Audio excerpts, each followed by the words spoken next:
राज्यातील सध्या 55 पाकिस्तानी नागरिक असल्याची माहिती समोर येते। अल्पकालीन व्हिसावर आलेले 55 पाकिस्तानी नागरिक राज्यात सध्या असून राज्य सरकारतर्फे त्यांना पाकिस्तानात पाठवण्यासाठी युद्ध पातळीवर प्रयत्न सुरू आहेत। राज्यातील 7 जिल्ह्यांमध्ये हे अल्पकालीन व्हिसाधारक पाक नागरिक असून सर्वाधिक नागरिक नागपूर जिल्ह्यामध्ये आहेत। गृह मंत्रालयातील उच्च पदस्थ सूत्रांनी दिलेल्या माहितीनुसार अल्पकालीन व्हिसा असलेले एकूण 55 पाकिस्तानी नागरिक महाराष्ट्रात आहेत। यापैकी काही लोक हे वैयक्तिक कारणासाठी तर काही वैद्यकीय कारणांसाठी राज्यात आले आहेत। या नागरिकांनी आता 48 तासात भारत सोडण्याचे निर्देश भारत सरकारने दिले होते।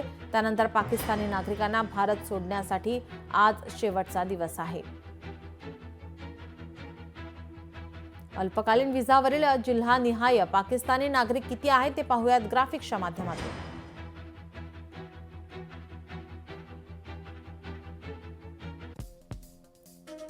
ठाण्यामध्ये 19, नागपूरमध्ये 18, जळगावमध्ये 12, पुणे शहरात 3, मुंबईमध्ये 1, नवी मुंबईमध्ये 1, रायगडमध्ये 1। राज्यात 55 पाकिस्तानी अल्पकालीन व्हिसाधारक आहेत।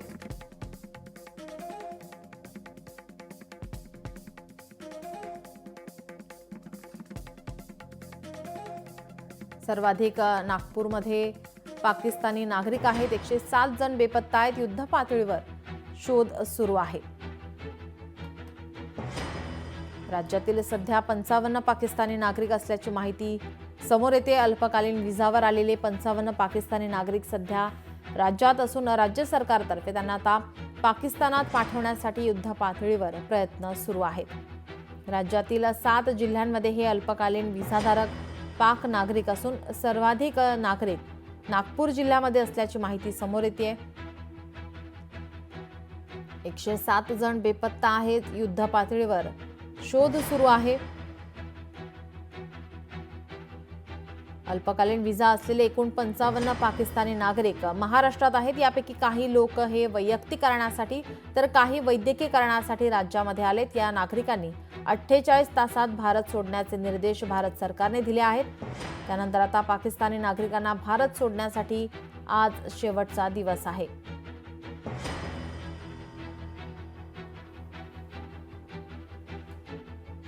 अटारी सीमेवर आता पाकिस्तानात जाण्यासाठी गर्दी आता पाहायला मिळते।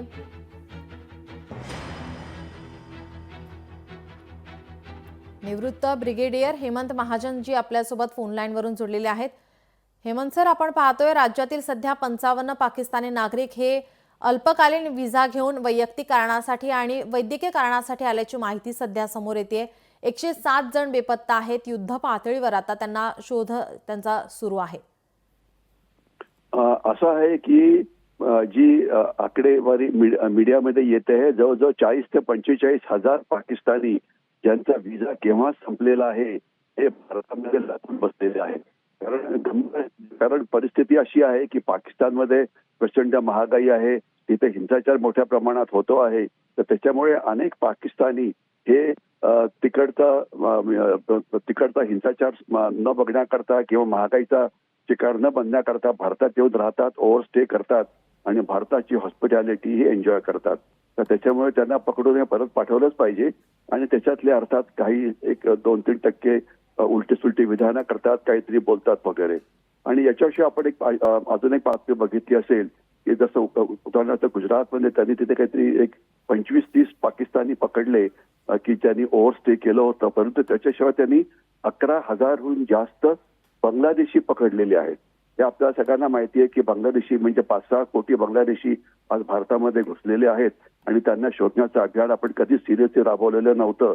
तर म्हणून एक चांगली बाब अशी होते की पाकिस्तान्यांच्या बरोबर आपण ज्यावेळेला शोध मोहिमा राबवतो त्यावेळेस बांगलादेशी सुद्धा पकडले जात आहेत, की जी एक अत्यंत चांगली अशी बाब आहे। तर म्हणून या सगळ्या इल्लीगल लोकांना पकडलं पाहिजे, परत पाठवलं पाहिजे। त्याच्यामुळे हे घरभेदी जे भेदी सगळे आपल्या देशात घुसले असतात त्यांच्या विरुद्ध आपण कारवाई करू आणि त्यामुळे सुरक्षा व्यवस्था थोडी अजून जास्त मजबूत होईल। जी, नक्कीच. जर आपण पाहिलं तर आता वैद्यकीय व्हिसा आता 29 एप्रिलपर्यंत त्याची मुदत आहे. त्यानंतर आता त्यांना सुद्धा या ठिकाणी आता पुन्हा पाकिस्तानात जावं लागणार आहे. मात्र काही प्रतिक्रिया आपण जर पाहिल्या तर अटारी सीमेवर आज प्रचंड गर्दी या ठिकाणी पाहायला मिळत होती. त्यांच्या प्रतिक्रिया आता समोर येताना पाहायला मिळतात. त्यांच्याकडून या व्हिसासाठी आता मुदत वाढवण्यासाठी आता मागणी केली जाते. असं आहे, याच्यामध्ये 1-2 ह्युमॅनिटेरियन केसेस असू शकतात की ज्यांची मेडिकल ट्रीटमेंट खरोखरच राहिलेली आहे. तर ते केस बाय केस बेसिस आपण करू शकतो की जर असे काही ज्यांच्यावर ते खरोखरच म्हणजे त्याला खरोखरच त्रास होणार नसेल तर. परंतु एवढं नक्की आहे की बहुतेक सारे जे लोक जे बेकायदेशीररित्या राहिलेले आहेत ते बेकायदेशीररित्याच राहिलेले आहेत. त्यामुळे त्यांना परत हे पाठवायलाच पाहिजे, याच्याविषयी कोणाच्याही मनामध्ये शंका नको. आणि ज्या वेळेला म्हणजे पाकिस्तानी लोकांना कळतं की अशा प्रकारे कारवाई होते आहे, तर त्याच्यामुळे जे इतर लोक आत येण्याचा प्रयत्न करत असतात तर परत प्रयत्न करत राहतील. कारण भारताची प्रगती प्रचंड वेगाने होते आहे आणि पाकिस्तानमध्ये काहीच घडत नाहीये हिंसाचार सोडून.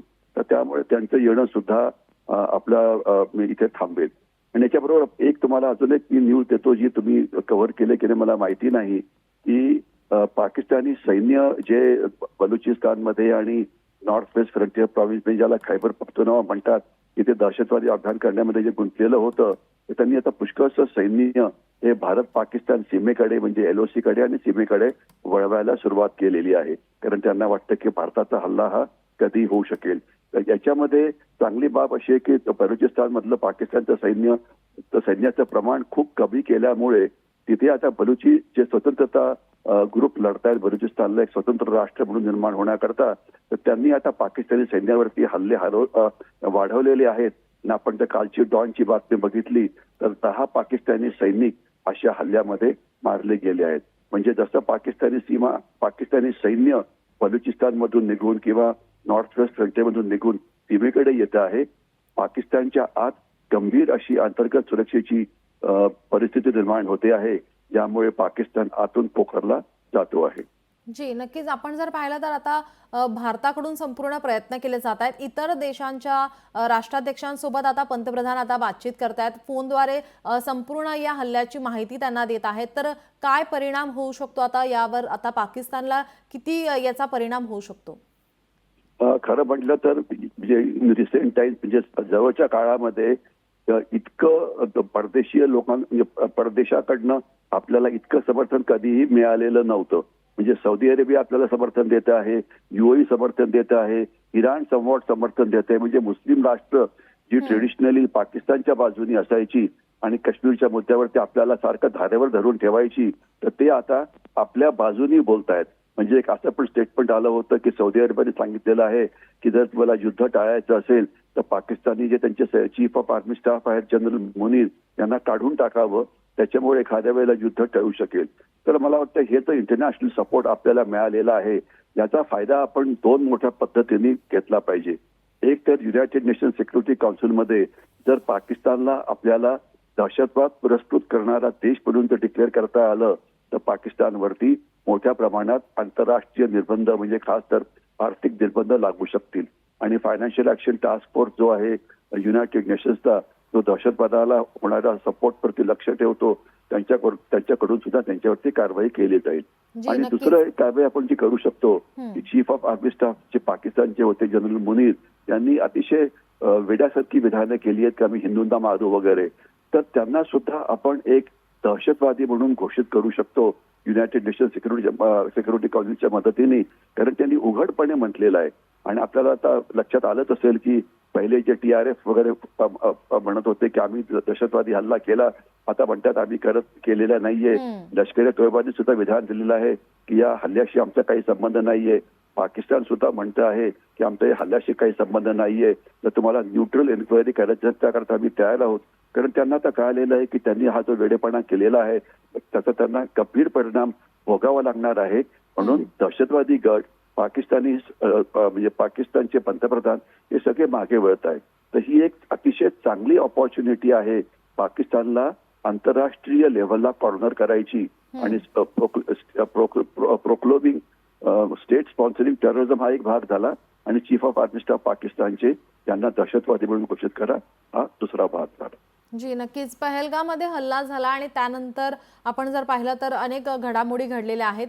याच दरम्यान चुकून एका BSF जवानानं बॉर्डर क्रॉस केली. तो आता पाकिस्तानच्या ताब्यात आहे. त्याला सोडवण्यासाठी आता भारत सरकारकडून संपूर्ण प्रयत्न केले जात आहेत. मात्र पाकिस्तानकडून कोणत्याही प्रकारचं उत्तर दिलं जात नाहीये. त्याला सोडवण्यासाठी नकार दिला जातोय. त्या संदर्भात आपण काय सांगाल? असं आहे, त्यांनी चूक केलेली आहे. आता तो त्याच्या ह्याच्यात अडकलेला आहे, तर त्याला सोडवणं म्हणजे एक मोठं आव्हान राहील. कारण आता आपण ऑलमोस्ट युद्ध घोषित केलेलं आहे, तर आपल्याला केवळ आंतरराष्ट्रीय दबावच टाकावा लागेल. कारण काही एक तो जवान पकडला गेला म्हणून आपण जी आपली बाकीची जी कारवाई आहे युद्ध करण्याची, युद्धाकरता तयारी करण्याची, ती थांबवणार नाहीये. तर आंतरराष्ट्रीय दबाव हा एकच उपाय आहे त्याच्यावरती. त्याच्यावरती काय होईल हे आपल्याला येणाऱ्या काळामध्ये कळेलच. पण जी, धन्यवाद हेमंत सर, आपण दिलेल्या या प्रतिक्रियेसाठी, माहितीसाठी आणि केलेल्या विश्लेषणासाठी.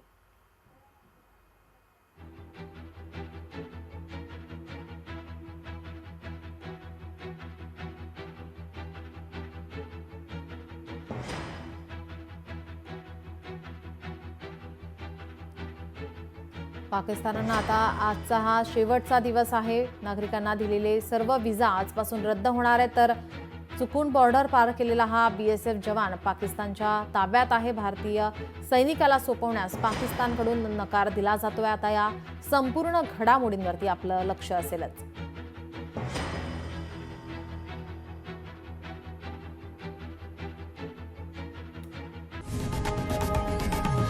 लोकशाही मराठी ऐका, पहा, जागरूक रहा.